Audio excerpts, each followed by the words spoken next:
have Reiko. And Reiko, we met with you in the New Year's party 2026. In honor of that, I'm wearing my red dress today because we went at a New Year's party. It was great. We had a vegan restaurant together. Sheena, our mutual friend, invited us, and I had a great time. And I wanted to interview you ever since. Look, when I put my head here in the logo, it becomes like that. I love it. I love that. I even have that little thing, look. Oh my goodness. I still have this thing we got. Oh, you do. Oh my gosh. So far, it's been an okay year, except for the wars in the world and everything. I hope peace will come soon and it'll be a better year for everyone. But okay, I would like you to go ahead and please first introduce yourself. Hello, everyone. My name is Reiko, aka Reiko Takahashi, and I am a professional music composer and producer, performer. And ever since I was born, all I wanted to do is music, and here I am talking to you today. Thank you for having me. Wonderful. I've always said that music is my therapist. It helped me through so many difficult times. Insecurity, growing up as a girl. I would just go straight to my piano and play all day till I felt better. It's just been my best friend. You worked across film, classical, and electronic music. How do you approach storytelling differently in each medium? Well, actually, I got into music when I was like 4 or 5 years old in Tokyo, Japan. I grew up in Japan, Tokyo. And piano was my first instrument. And I had my older sister who was like musical encyclopedia. She literally listened to every single genre of music existed. And my mother used to sing jazz as a hobby, and she used to have jazz party at my house all the time. And to make a long story short, I started composing since I was about 4 or 5 years old with a very, very progressive Japanese woman piano teacher, actually. And she trained my ear because she knew that I had this like ears, like, you know, really good sense of hearing. And she said, forget all the textbooks, forget all the traditional teaching, and I'm going to expand your gift, the natural gift that you were born with. And I started composing since I was very, very little. And I debuted as a Japanese idol singer in 1980s, late 80s. And it's a really, really interesting story. And that music that I used to sing had a major resurgence in 2018, and I had no idea. And then now my Spotify channel has over like 266,000 monthly listeners with 31 million streams. And I just discovered it recently. So I came out to everybody, reintroduced myself, even though I moved to United States and have a music career here. When I first moved here, I had a band, I had a solo project, and then I had a band, Dig Jelly. I had another band called Lolita Dark. We toured across the country and internationally, and I became a professional composer at a Manhattan Beach-based music library company called Frankie K Music, and I've been working as an in-house composer for the past 9.5 years. So it's my career now, but now with this resurgence, I have become extra busy, and I'm so grateful. So it just made a full circle, and I am really pumped. That's a long-winded answer. Wow. Yeah, I mean, I interviewed another musician recently, and interesting. Usually it starts in childhood, and it's really most of the time coming from the family. I heard that. But it's amazing. You have a great career. Your Spotify sounds really, really impressive. I remember checking out some of your songs, and I really like them too. Oh, thank you. So next question is, what does goodness mean to you and how does it show up in your music? Well, my motto always have been do unto others. And I think that if everybody really practices that, I think that the world will be a much better place. And music to me is, we have no script. It's not like acting. We write our own script for music, and we have a free platform to express ourselves and spread peace, health, goodness, healthy mind, healthy body through music. So even though for production music, I usually use that platform to reach out to people, to spread the positives and, not the negative of the world. So I often use a lot of imagery in my lyrics to bring out the goodness into my music. Okay, that's a good answer. One time, my co-writer and the owner of music library company that I work for, Frank and I worked with a professor of Stanford University to do this program about music and sound. And one of the segments was about the dementia patient. I remember there's a woman and a man, elders, and this ballet dancer, this elderly ballet dancer who just lost her memory. But as soon as she started listening to her favorite piece, I think it was a Swan Lake, this woman who had been just like immobilized and just quiet for years, just started doing this like ballet, move. I can't even pretend to do it. Get your tissues ready for this one. Music is proving to show incredible responses in Alzheimer's patients. Yeah, take a look at this. It's the moment a former prima ballerina was transformed when she heard music from Swan Lake.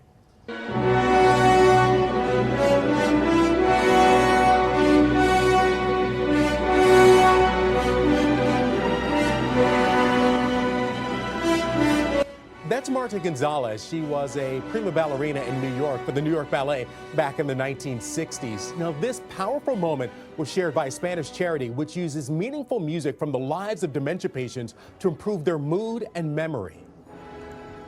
Wow, I could watch this all morning long. Just a graceful lady. Sadly, Marta passed away last year, but it really is a blessing that they were able to shoot this video and share it. She will definitely live on through her performance here, really giving inspiration for others to use music to bring joy to Alzheimer's patients. Wow, that is an amazingly powerful piece of video, how music can cut through and reach beyond Alzheimer's to her real memories. And that was just amazing to me, how music just triggered some part of your brain or your heart, because it just, all the emotions that you felt just comes to you, and your body just reacts to it. So music changes people and heal people. And just like I said before, whenever you feel sad or, music has always been there for people. And whatever the piece that you can relate to carry you through troubling time. And also, I changed with music. So music changes people, music heal people, and you and I are changed by music too. So it's such a beautiful harmony. When you begin composing, do you start with emotion, imagery, or sound? When I first start, I never sat down and composed a song. It just comes to me when I'm driving or when I'm shopping or usually when I'm driving or when I'm sleeping. I get woken up with this melody or orchestration and everything, and then words come later. So it really, I guess I am inspired by many things that I see during the day, or when I'm driving, by the sceneries, or like, see some beautiful moments with some strangers exchanging smiles or whatever. And then it just turns into music in my head, and I start recording onto my phone. And that's how I write almost 99% of music, unless I'm collaborating with somebody. Beautiful. And is there a moment in your life that deeply reshaped your artistic voice?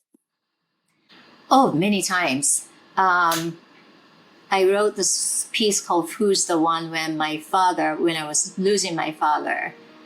And there was a really, really beautiful moment where I saw in the hospital room with my mother just massaging my father's leg in his last days.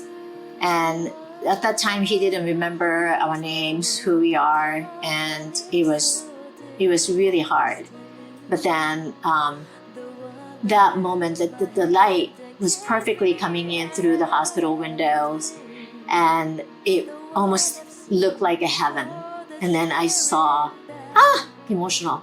I just saw my mom and dad, and they went through a lot together. But at that moment, everything was forgiven, everything was love, everything was selfless, and the song came to me. And so that I will always remember that moment in my life when I wrote that piece. Thanks for sharing that with us. Yeah, I'm curious to listen to it. I can see the emotion. Film and collaboration. Your film scores feel incredibly intimate. How do you connect with the story before writing for it? When I'm collaborating with somebody, Yeah. when I collab with somebody, it's usually kind of like a K-pop Demon Hunter story. The producer will send a bed track, right? And then I will add the melody and lyrics to it. That is how I collaborate lately with the major producers. When I'm collaborating with independent artists, it's different. But when I'm working with the major producers, which right now I'm working with this producer that took one artist to triple platinum, I'm writing 20 songs with them for this big publishing company. And he will send the songs, and then I just, it's weird. I listen to the song, and then I see sometimes he will send the title of the song, and everything is just like, as I'm listening to the first time, just melody and the story just flows out. I think my husband named me emotional conduit. I'm so emotionally available. And so, as you can see, waterworks. So it's like really, really easy for me. It's just music has never been hard.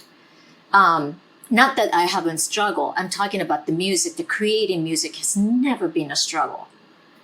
So it's just really natural, like the air I breathe. Awesome. What has been your most meaningful collaboration, and what made it special? Well, I remember when we had this band, progressive, almost like a rap rock band I was fronting called Dig Jelly. And it was our first US tour. And before we went out on the tour, we decided to just like start writing all kinds of songs together. I used to write songs on my own, and I never collaborated before until then. And the lead guitar player and I would start a song, and we'll butt heads together because, lead singer, lead guitar player, it's like we're so both got this ego, I guess. But then we, through the battles, we came to a common ground and realized how important to open up just go to uncomfortable zones, like when you're so used to writing on your own, if you have this just feeling where what I write is the best, it just doesn't work. There's no way you can collaborate. And then so I got rid of that, and then he got rid of that, and then we started creating this, like, what we thought was masterpiece after masterpiece after masterpiece, and then it became like everybody's fan favorite throughout our tour. We did the cross country tour with the group called Farouk Assault. It was a 90s like alternative rock band. And then we went around the country for like 4 or 6 weeks, I can't remember, every day in different city. And it was just amazing to have, people connecting with something that we collaborated. And then also in my publishing company now that I belong to, I collab a lot with Frank Kilpatrick, the CEO of the library company. He's an amazing lyricist. And when he sends me the lyrics,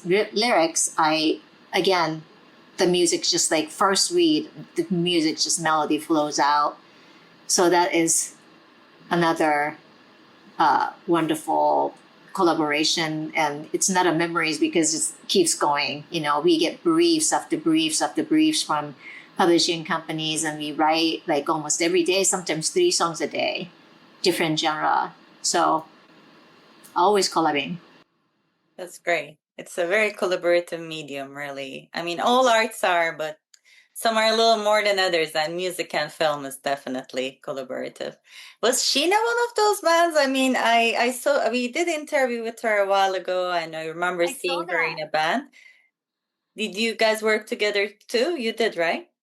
We when we do the animal rights events, we do like I get on the classical like piano, and then she plays the violin, because that's that type of event that we do. But and then one time Lolita Dark played at Veggie Fest in Orange County, and then we got Sheena to play violin with us. It was fun. Okay. Lastly, can you talk a little bit about this environmental issues and animal rights? Your take on that? You sound to be like an environmental animal rights activist too, through your art. Yes. So I have been baptized into. It's so weird. I am not a fan of organized religion. But I do believe in God, and I'm Christian, but then I am a different type of Christian, I guess, because my pastor used to call me a gangsta. I have a lot of different. I want the true teaching of God that I interpret as God created everybody equal. God wants peace. And God wants everybody to be a caretaker of the beautiful sentient beings that He created. And I always argue, it's like, if God created animals just to be our food or clothing or whatever the vanity products, why did God make animals to feel love, joy, happiness, pain, sorrow, and devastation? And a lot of people interpret as the word dominion as we have power over the voiceless. I don't believe that. Dominion means caregiving, caretaking, and just be there for the needy. And when He says, "Thou shalt not kill," one of the 10 Commandments, it didn't say, "Thou shalt not kill humans." It just said, "Thou shalt not kill." So I do not believe in intentionally killing anything that God created. And then so even with my music, I use that, using the imagery to put that into words a lot of times. And it was crazy. Like, I had assigned for a Japanese hip hop project from this pretty big publishing company, and then they took all the songs that I wrote, and one of the songs were literally about animal rights and veganism. And the CEO of the publishing company said it doesn't matter. The words, it's just like when you do hip hop, you project your identity and you tell your story, so it's good. And even though it is for production music, so most of the time they don't know what they're saying, what I am saying anyway, because it's in Japanese language with this particular project. So he embraced it. So I was really happy about that. And so, yeah, I mean, just like I said in the beginning, I use this music as a platform to preach positive love, and just like a prayer, It's like a prayer onto the music. Just be compassionate and if you let your hearts filled with compassion and kindness towards themselves and to one another, and to the weakest. I mean, what more do we need? Really. That's a beautiful answer. I really, really loved your answer. Thank you. Yeah, and when I was first starting this project, there was a quote I heard and I really liked. It said, let me say it right, so give me a second, I'll look it up to make sure I say this quote right. Sure.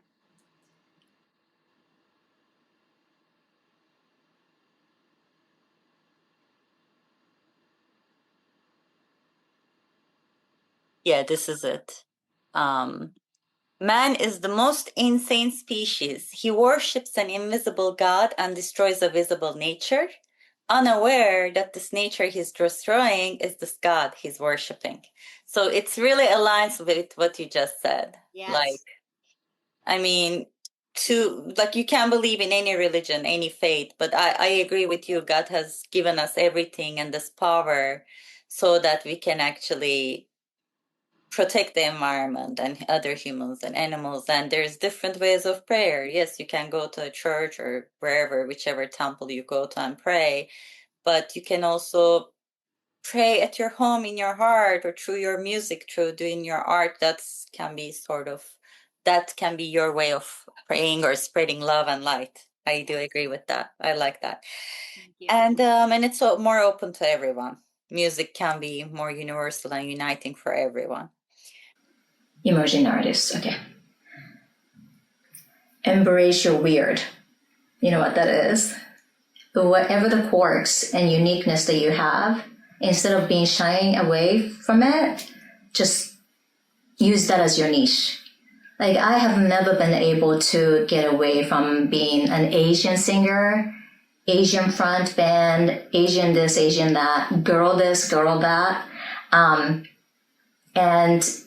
when you're already established, that's different. But while you are getting to it, just use it as your advantage. There's nothing wrong being an Asian this or a girl this. Embrace it and then just use it. That's how I became a popular band in anime circuit, Japanese anime circuit. And that's how I started kind of getting my fan base. And then, being a girl-fronted rock band, that's how I got my other fan base. So, yeah, embrace your weird. Just go with it. When we wrap our show, we have a slogan. We say, goodness will win. Fingers crossed. And I'd like to say that together with you. When I count to 3, 2, 1, can we say that together? Yeah. Okay. 3, 2, 1. Goodness will win. And subscribe to Searching for Goodness and check out Reiko. Let them know where they can find you and your music.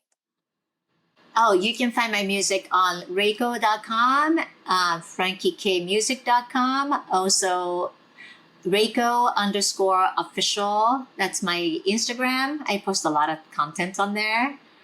So, and SoundCloud, Reiko. But all this Reiko on my social media is RAYKO.